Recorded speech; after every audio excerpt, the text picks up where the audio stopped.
Hey, what's going on everyone? Josh Quinones here, and today we are going to talk about the Samsung Galaxy Z Flip. And I know there's already tons of videos on this device, but I wanted to go ahead and share my own thoughts. Now, I had the opportunity to spend some time with this device, not only at the Unpacked event, but after the event in my hotel as well. And I gotta say, after spending some time with this device, I really want it now. Samsung chose to start the event off with this device, and they did not disappoint. Now, it's not great because of the specs it has or the features it has, because it is not super feature packed. It's great because of the futuristic design it has, which was Samsung's main focus when presenting this device.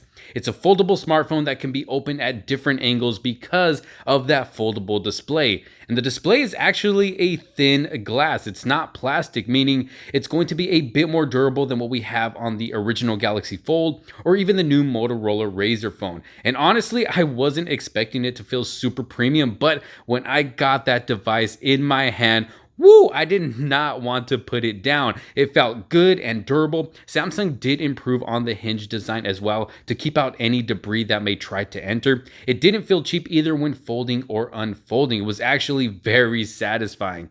Now, when the device is open, you do see a crease in the middle of the display, which is a 6.7-inch display and a really nice looking display at that. But that crease is definitely going to be there. It's not as noticeable when the screen is turned on, but it's there and you can feel it, but this is just something already to be expected with these folding type of devices.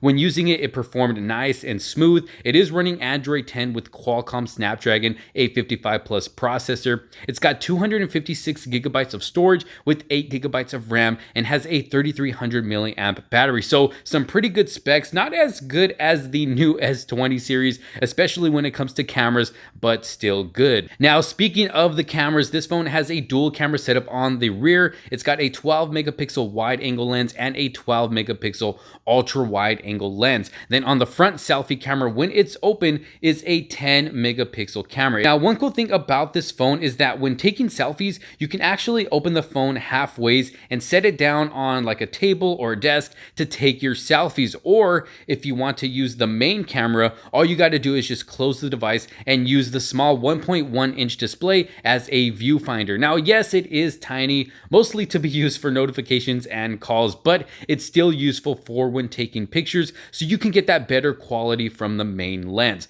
But I am really loving this phone a whole lot more than I thought I would. It's not going to be for everybody, but if you are someone who likes big displays but just don't like that big form factor, this would be a great device to have, because you still get that large 6.7-inch display, but you can fold it in half, giving you something smaller to fit in your pocket. And plus, it's just a really cool device to pull out and show off to your friends. Now, it is available in 3 colors. We got Mirror Black, Mirror Purple, and Mirror Gold. And it will be available for $1,380 on February 14th, which is only a couple hours away from the making of this video. So if you're interested in ordering this device, I will leave a link down in the description below. But y'all let me know what you think. Can you see yourself getting one of these? And do you think this is the future of smartphones? Let me know what you think down in the comment sections below. Don't forget to give this video a huge thumbs up if you did like it and find it helpful. Subscribe and hit that notification bell so you don't miss out on any other future videos to come.